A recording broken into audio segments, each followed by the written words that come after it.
Assalamualaikum warahmatullahi wabarakatuh. Bismillahirrahmanirrahim. Alhamdulillahi rabbil alamin. Wa bihi nasta'inu ala umuri dunya waddin. Wassalatu wassalamu ala asyrafil anbiya'i wal mursalin sayyidina wa maulana Muhammadin wa ala alihi wa sahbihi ajma'in. Amma ba'du. Saudara, marilah kita baca surat Al-Fatihah untuk Kiai Soleh Darat, penulis kitab yang kita pelajari pada malam hari ini. Lahul Fatihah. A'udzu billahi minasyaitonir rajim. Bismillahirrahmanirrahim. Alhamdulillahi rabbil alamin. Ar-Rahmanir Rahim. Maliki yaumiddin. Iyyaka na'budu wa iyyaka nasta'in. Ihdinas siratal mustaqim. Siratal ladzina an'amta 'alaihim ghairil maghdubi 'alaihim waladdallin. Amin. Saudara, kemarin kita sudah membaca sebagian dari makna isyari dari ayat lillahi ma fis samawati wa ma fil ard dari surat atau ayat 284 dari surat Al-Baqarah. Sekarang kita lanjutkan. Bismillahirrahmanirrahim. Lan malih angutus subhanahu wa ta'ala ing setan marang aulia asyayatin. Lan iya iku ada Allah supaya ngetokaken kelawan arep mateni anwaru akhlaqil ruhilan nguripi akhlaqin nafs, mongko dadi den haaken asfala safilin. Dan Allah mengutus setan kepada para kekasihnya, aulia syaitan, orang-orang yang menjadi kekasih setan, yaitu musuh-musuh Allah, agar setan itu mengeluarkan mereka dari cahaya dengan cara membunuh cahaya akhlak roh dan menghidupkan akhlak nafsu. Ya, ingat kemarin di tingkat atas itu ada roh yang bersifat nurani, bersifat terang, sementara di bawah itu ada nafsu yang bersifat gelap. Ya. Karena itu lalu orang-orang yang menjadi kekasih setan tadi berhak atas derajat yang paling rendah, serendah-rendahnya. Mongko maknane iki ayat ing dalam hakikate intubdu ma fi anfusikum, tegese ngedhahiraken sira kabeh saking anwarul akhlaqir ruhaniyah ing dalam zahire kelawan nglakoni syariat lan ing dalam batine kelawan ahwalul haqiqatil hafwah. Makna dari ayat ini, wa in tubdu ma fi anfusikum,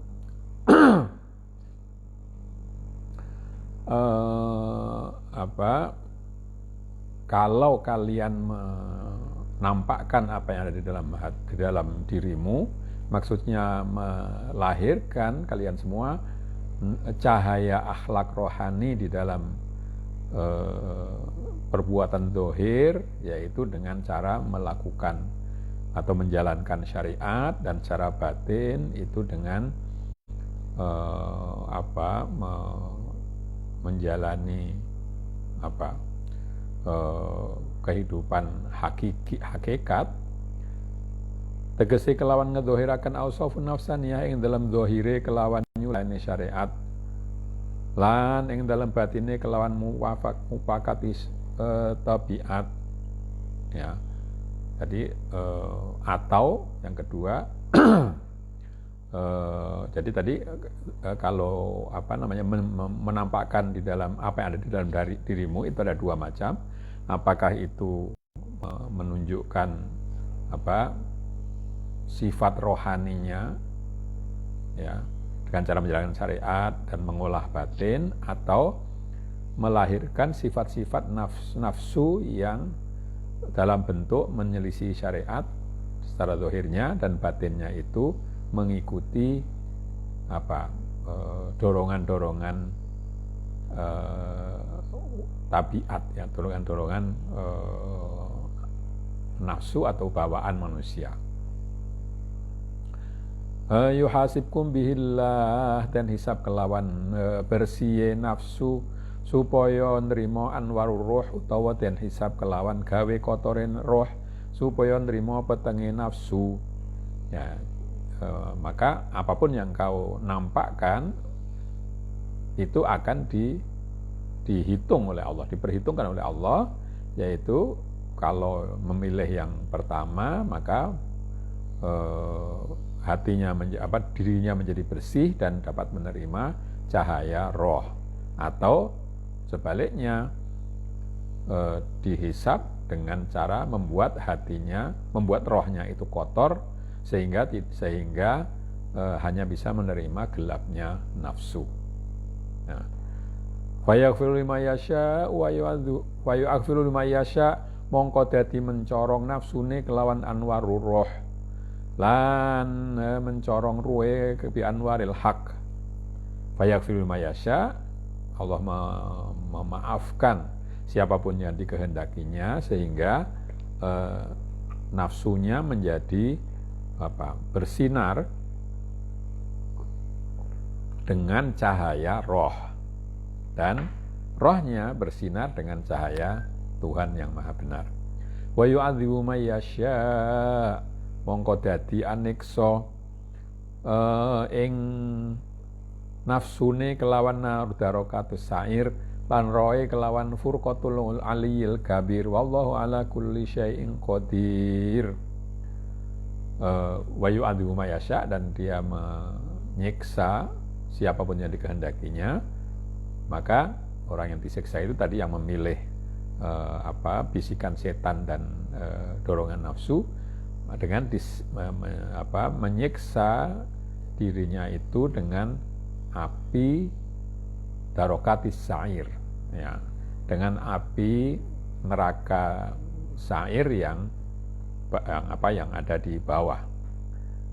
Dan rohnya, dan ini jadi nafsunya disiksa dengan ada di dalam darokatus sa'ir, di dalam neraka sa'ir yang ada di bawah, sedangkan rohnya disiksa dengan cara terpisah dari Allah yang maha tinggi lagi maha besar.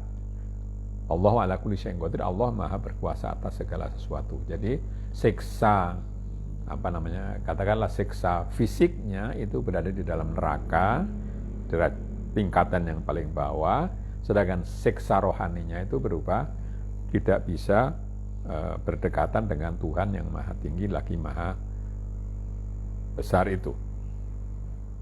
Lantat kalane ono tetepe rasul, dadi rasule iku kelawan kudu ngenteni dawuh saking Allah Subhanahu wa taala marang rasul, ing hale ora dawuh Allah Subhanahu wa taala angin kelawan lantarane malaikat. Wa ma kana lil basyarin ayyukallimahullahu illa wahya aw min wara'i hijabin aw yursila rasulan fayuhiya bi'idnihi may yasha. Ini panjang ya, nanti diulang lagi saja. Karena tetapnya rasul menjadi rasul, karena bahwa rasul itu menjadi rasul itu harus menunggu perintah dari Allah Subhanahu wa taala kepada rasul, padahal Allah belum memerintahkan, Allah tidak memerintahkan kecuali dengan adanya malaikat. Allah itu perintahnya tidak langsung, tapi perintahnya itu melalui malaikat. Ini dalilnya adalah bahwa manusia tidak mungkin diberi pembicaraan, diberi firman oleh Allah kecuali dalam bentuk wahyu atau dari balik tabir, atau Allah mengutus malaikat yang akan mewahyukan dengan izinnya apa yang dikehendakinya. Maka karena demikian, mongko kapan mengkono, mongko mesti teko malaikat marang rasul. Nah, karena demikian maka pastilah malaikat datang kepada seorang rasul. Jadi rasul itu sebelum didatangi malaikat, dia tidak akan menjalankan kerasulannya. Mongko nuli ngucap malaikat, ya rasul setuhune Allah taala teman-teman ngutus ing sira kelawan dadi rasul saking Allah. Kalau malaikat mengatakan kepada orang itu, kepada rasul, wahai rasul, sesungguhnya Allah taala sungguh-sungguh telah mengutusmu menjadi rasul dari Allah. Jadi menjadi utusan Allah itu bukan karena kemauan sendiri, tapi mesti ada perintah dari Allah melalui malaikat. Mongko nalika iku mongko ora enggal-enggal nggugu rasul ing cature malaikat krana wenang lamun dudu malaikat. Tapi rasul tidak cepat-cepat atau tidak buru-buru mengikuti apa yang dikatakan oleh malaikat, karena bisa jadi dia itu bukan malaikat. Krana mbok menawa setan ingkang nasaraken, bisa jadi yang datang itu adalah setan yang menyesatkan. Mongko mesti rasul amrih mukjizat dalil ingkang nuduhaken yen iku malaikat teman-teman pancen malaikat, maka pastilah rasul itu minta mukjizat kepada malaikat yang menunjukkan bahwa dia betul-betul malaikat. Semono uga malaikat nalika tampa wahyu purih nekaaken marang rasul iya mesti amrih mukjizat dalil ingkang nuduhaken yen teman-teman pancen kalamullah dudu kalamus setan. Demikian pula malaikat ketika menerima wahyu untuk disampaikan kepada rasul, dia juga minta mukjizat dalil, mukjizat petunjuk yang menunjukkan bahwa itu memang betul-betul firman Allah, bukan kata-kata setan. Mongko tatkalane wis teman-teman yen kalamullah mongko nuli den tekaaken marang rasul, kalau itu sudah benar-benar kalamullah firman Allah, maka oleh malaikat akan disampaikan kepada rasul. Mongko nuli tampa rasul ing wahyu sebab wis ana dalil, maka lalu rasul pun menerima karena sudah ada dalilnya. Mongko nuli nekaaken rasul marang umate, mongko umate kabeh ya mesti amrih mukjizat dalil ingkang nuduhaken yen teman-teman Rasulullah. Demikian pula ketika rasul menyampaikan kepada kaumnya, maka kaum pun minta mukjizat dalil yang menunjukkan bahwa dia betul-betul utusan Allah. Jadi tidak bisa menyampaikan begitu saja. Mongko tatkalane mengkono mongko temurun iki ayat, ya karena begitu maka turunlah ayat ini. Amanar rasulu bima unzila ilaihi mir rabbihi wal mu'minun. Wos beneraken Kanjeng Nabi sallallahu alaihi wasallam kelawan barang kang wis den turunaken marang dheweke saking pangerane Rabbil alamin, lan iya iku Quran azim. Lan malih wis padha beneraken ing Quran para wong mukminin kabeh. Nabi Muhammad SAW telah percaya atau membenarkan apa yang diturunkan kepadanya dari Tuhannya, yaitu Tuhan yang merawat atau merajai semua alam, yaitu Quran azim yang diturunkan itu Quran yang agung, ya. Demikian juga para mukminin, orang-orang yang beriman juga membenarkan itu. Ya, ini artinya ana rasul iku wis weruh yen dheweke dadi rasul saking Allah supaya kongang den goroi dene umate. Maksudnya adalah bahwa Rasulullah SAW itu sudah tahu bahwa dirinya adalah rasul dari Allah. Ya, pengetahuan itu perlu supaya dia kuat ketika dikatakan dusta oleh umatnya. Kalau dia sendiri tidak tahu bahwa utusan Allah, ya ketika dikatakan dusta oleh orang di sekitarnya, maka dia tidak akan tahan. Ing hale Allah taala wis nuturaken ing dalem iki pirang-pirang wernane perintah lan cegah saking salat, siam, jihad, qisas, tazawwuj, iddah, tolak, ilak, haid lan liya-liyane.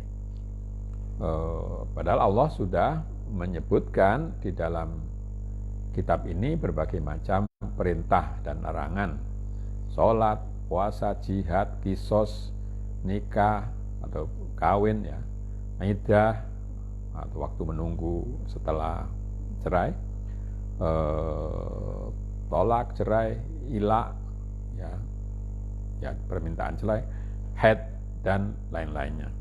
Mongko sarehne mangkono dadi temurun iki ayat biqaulihi ta'ala amanar rasulu al ayah. Karena itu maka turunlah ayat ini. Rasul telah percaya kepada apa yang diturunkan kepadanya. Mongko nyoto telo-telo setuhune Rasul iku nampa wahyu saking Allah, lan nyoto setuhune dheweke Rasulullah, lan nyoto setuhune wahyu ingkang den gawa malaikat iku hak saking Allah, ora saking setan. Fata'ammal, maka menjadi jelaslah, telo-telo itu artinya terang benderang, bahwa Rasul itu menerima wahyu dari Allah Subhanahu wa ta'ala, dan jelas pula bahwa dirinya adalah utusan dari Allah. Jelas pula bahwa wahyu yang dibawa oleh malaikat adalah benar-benar dari Allah, tidak dari setan. Maka pikirkanlah hal itu. Mongko semongso-mongso angen-angen sira, mongko weruh sira setuhune kalamullah iku mukjiz, ningali fasohah kalamihi wa syarafi ma'anihi wa latifi asrarihi.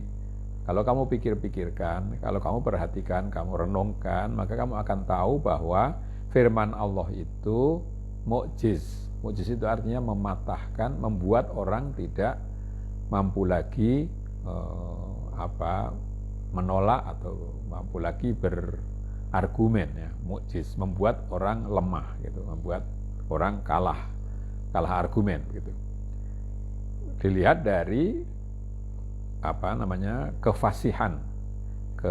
Fasih itu apa?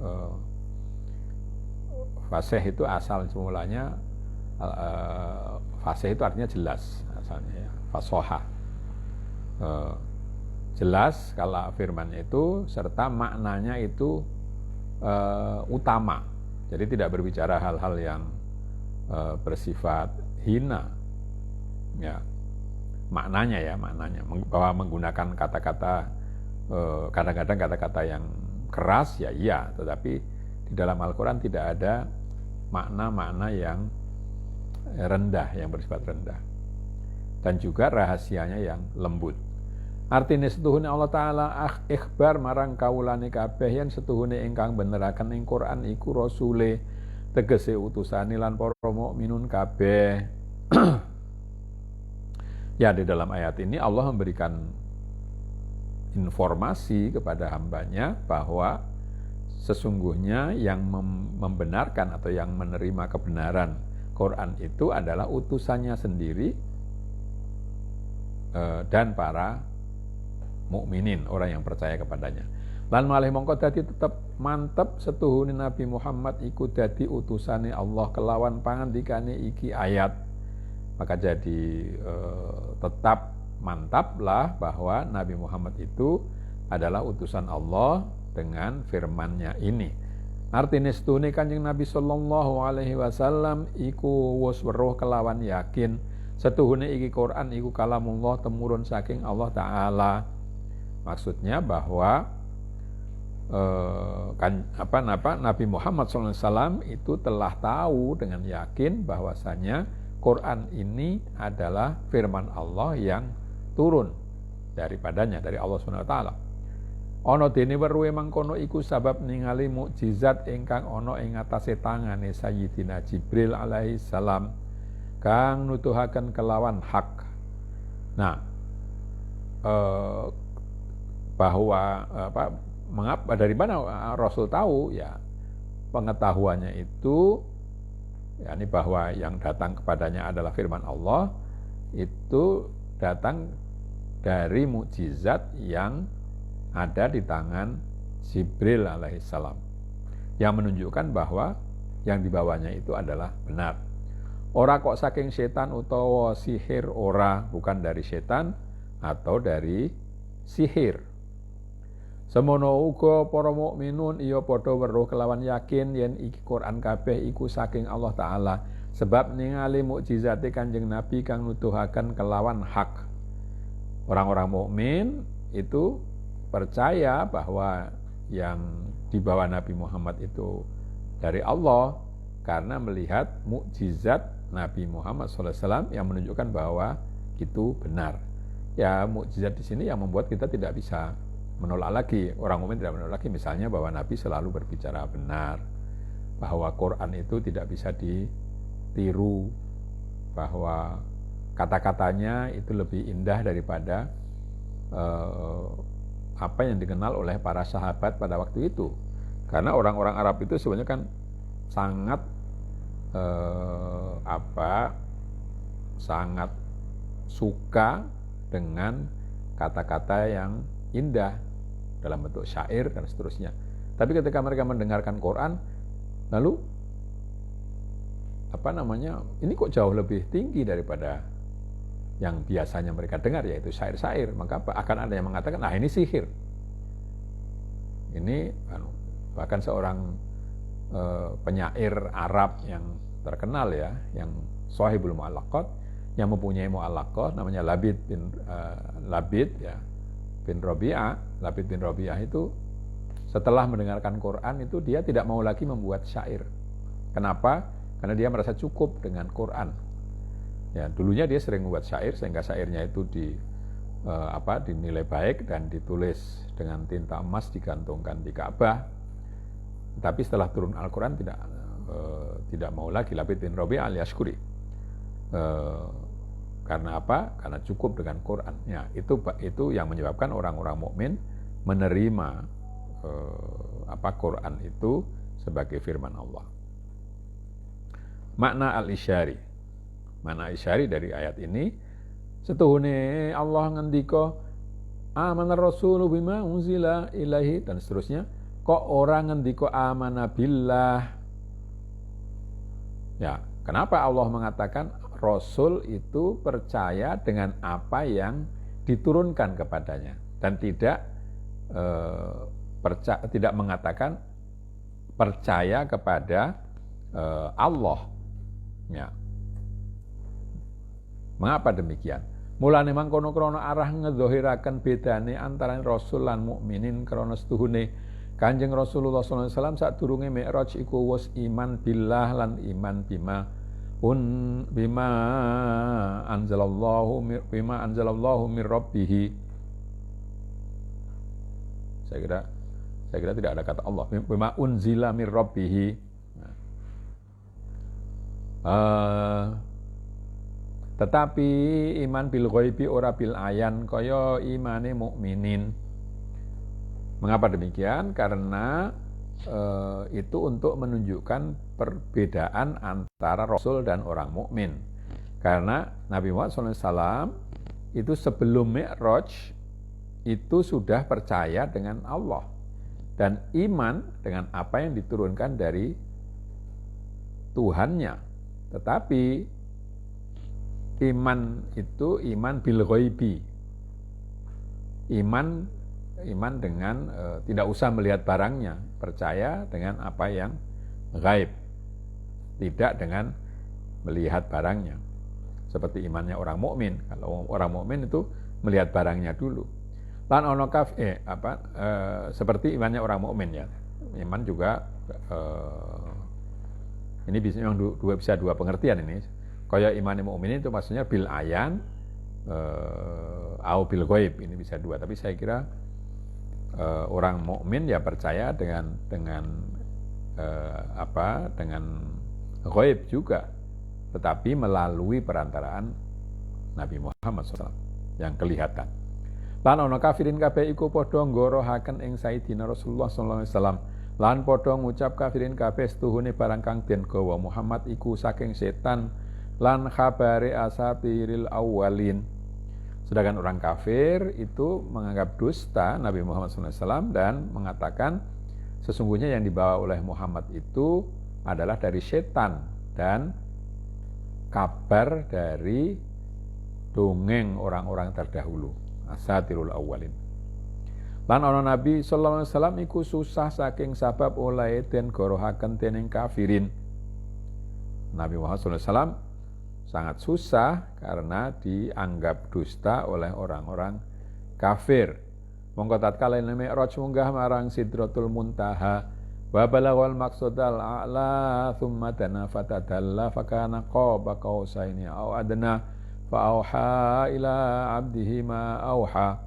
Mongko nalikane iku mongko iman Rasulullah kelawan ma unzila ilaihi mir rabbih, kelawan iman bil ayan yen satuhune ma unzila ilaihi iku hak saking Allah subhanahu wa ta'ala. Ya. Maka ketika Rasulullah SAW itu Mi'raj naik ke Sidratul Muntaha. Sider itu nama pohon ya, Sidratul Muntaha. Muntaha itu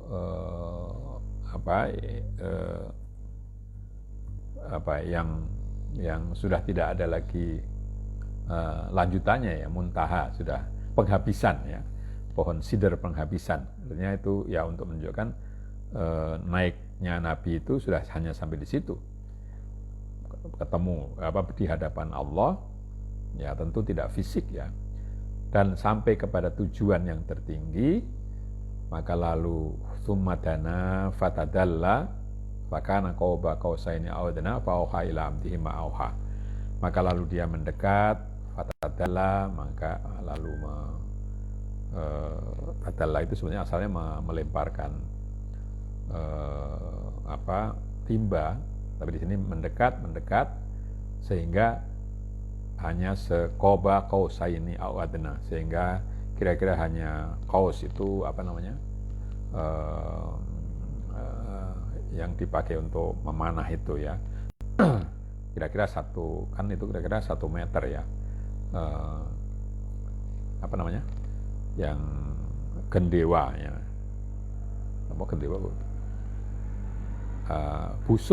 busur panah, sehingga kira-kira hanya berjarak 2 kali busur panah ya, kira-kira 2 meter au adna, bahkan lebih dekat lagi. Fa auha ila 'abdihi ma auha, maka Allah menyampaikan wahyu kepada hambanya, menyampaikan kepada hambanya itu apa yang disampaikannya. Nah, pada saat itulah Nabi Muhammad SAW beriman kepada apa yang diturunkan kepada Tuhannya, karena sudah percaya kepada Tuhannya. Jadi yang diimani di sini adalah ma'auha, itu apa yang diwahyukan kepadanya, apa yang disampaikan kepadanya. Dengan iman bil ayan, dengan iman secara melihat dengan mata kepala, bahwa yang diturunkan kepadanya itu adalah benar dari Allah Subhanahu wa ta'ala. Ya. Jadi bukan bukan dari setan atau bukan dari yang lain-lain, itu benar dari Allah. Tsumma qala ta'ala kullun amana billahi wa malaikatihi wa kutubihi wa rusulihi la nufarriqu baina ahadin mir rusulihi wa qalu sami'na wa ata'na ghufranaka rabbana wa ilaikal masir. Utawi saben-saben sawiji saking para mukminin kabeh iku padha ngestokaken ing Allah. Ya. Masing-masing dari orang mukmin itu mempercayai Allah, yaitu percaya kepada Allah. Tegese iman billah, maksudnya iman kepada Allah, lan iman kelawan malaikat kabeh, lan iman kelawan para kitab kabeh, lan iman kelawan sekabehane para rasul kabeh, lan ora pisan-pisan bedakaken ingsun ing antarane sawiji saking rusul kabeh. Dan juga iman kepada malaikat, kepada kitab-kitab, kepada semua rasul, sama sekali tidak membeda-bedakan antara rasul satu dengan rasul yang lain. Tegese kok ngimanaken ing setengahane rasul lan kufur ingsun ing setengahe rasul kaya kelakuane wong Yahudi lan Nasrani mengkono ora. Maksudnya iman kepada yang satu, tidak iman kepada yang lain. Tidak begitu. Itu apa yang dilakukan oleh orang Yahudi dan orang Nasrani. Lan hale padha ngucap mukminin kabeh ya Rabbi, sampun pireng kula sedaya ing dawuh Tuhan lan bekti miturut kula ing sedaya perintah cegah Tuhan. Nuwun ngapura kula ing Tuhan. Mereka lalu mengucap, wahai Tuhanku, kami sudah mendengar apa yang Tuhan perintahkan dan kami mengikuti apa yang Tuhan larang. Nyuwun ngapura, kami meminta maaf kepada Tuhan. Ya Rabbana, dumateng ing Tuhan bali kula sedaya, dumateng ing Tuhan kelawan baas tangi saking kubur besok dina kiamat. Ya Tuhan kami, kepada Tuhanlah kami akan kembali dengan dibangkitkan dari kubur setelah besok di hari kiamat. Ya, jadi menurut keyakinan Islam, semua nabi-nabi itu sama, membawa pesan yang sama. Jadi lalu tidak dibeda-bedakan antara nabi yang satu dan nabi yang lain. Tidak percaya kepada yang ini, kepada yang lainnya tidak begitu. Yani artine stuhne kayat mertelaken martabatul iman lan iya maratibul iman iku patang martabat. Ayat ini menunjukkan 4 tingkatan iman. Dan iman itu sawijine martabate iman billah. Moko utawi artine iman billah mongko arep ngestoaken lan nekodaken kelawan yakin setuhune Allah Subhanahu wa taala iku sawiji zate sifate af'ale ingkang ora ana ingkang madani lan ora ana ingkang jajari ing dalem zate lan sifate lan af'ale. Yang pertama adalah martabat iman billah, iman kepada Allah. Artinya iman kepada Allah itu adalah mengimani dan meyakini dengan yakin bahwa dengan sungguh-sungguh bahwa Allah Subhanahu wa taala itu satu, zatnya, sifatnya, perbuatannya. Yang tidak ada yang menyamainya, tidak ada yang menjajarinya di dalam zatnya dan sifatnya dan perbuatannya. Tidak ada yang bisa sampai sama. Itu tidak. Ora ana sawiji liyane Allah bisa gawe sawiji-wiji utawa nguasani sawiji-wiji angin kabeh kelawan Allah taala. Tidak ada selain Allah itu yang bisa membuat atau menguasai sesuatu tanpa Allah Subhanahu wa taala. Kalau dilepaskan sendirian ya tidak bisa. Kalau kita tidak dapat kekuatan atau dapat hidup dari Allah, kita tidak bisa berbuat apa-apa. Kapindone martabatul iman kelawan malaikat utawi anapun artine iman bil malaikat iku mongko arep ngestoaken lan nekodaken kelawan yakin setuhune malaikat iku wujude lan setuhune malaikat kabeh iku kareksa ora pisan-pisan nglakoni dosa gedhe utawa cilik lan ingkang ora nduweni syahwat lan ora nduweni nafsu lan ora persipatan lanang lan ora persipatan wadon kang padha sawiji jasmani nurani. Ya. Kedua, martabatul iman, martabat iman kepada malaikat. Artinya iman kepada malaikat itu adalah mengimani, mempercayai dan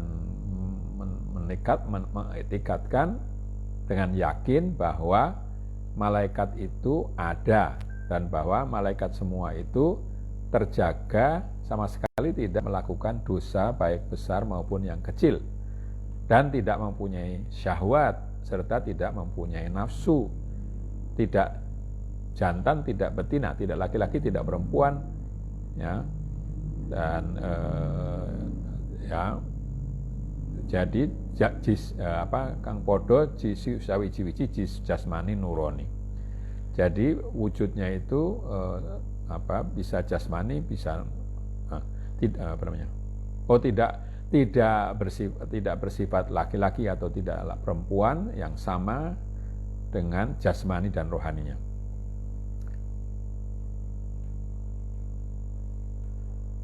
Jasmani nuroni ya, jadi ini dalam bentuk nuroni ya, jadi dalam bentuk cahaya. Lan setuhune malaikat iku kabeh dadi utusane Allah kelawan nggawa wahyu saking Subhanahu wa taala marang para anbiya kabeh. Dan sesungguhnya malaikat itu adalah utusan Allah dengan membawa wahyu darinya kepada para nabi semua. Qala ta'ala yunazzilul malaikatu birruhim min amrihi ala may yasha'u min ibadihi. Allah berfirman, para malaikat membawa roh dari perintah Allah kepada siapapun yang dikehendakinya dari hamba-hambanya. Lan ora oleh wahyu para anbiya lan ora oleh pituduh para mukminun kabeh angin kelawan lantaran malaikat. Nabi-nabi menerima wahyu seperti juga orang mukmin menerima petunjuk itu hanya dengan perantaraan malaikat. Walihada sir qala ta'ala syahidallahu annahu la ilaha illa huwa wal malaikah. Karena rahasia ini maka Allah berfirman bahwa Allah bersaksi tidak ada Tuhan selain Allah, selain Dia, dan juga malaikat pun bersaksi. Di situ, ya, ini masih baru 2, tapi saya kira kita sudah waktunya untuk berhenti. Jadi kita sampai di sini aja dulu. Kita membaca hamdalah. Alhamdulillahirabbil alamin. Kurang lebihnya saya minta maaf. Akhirul kalam. Wassalamualaikum warahmatullahi wabarakatuh.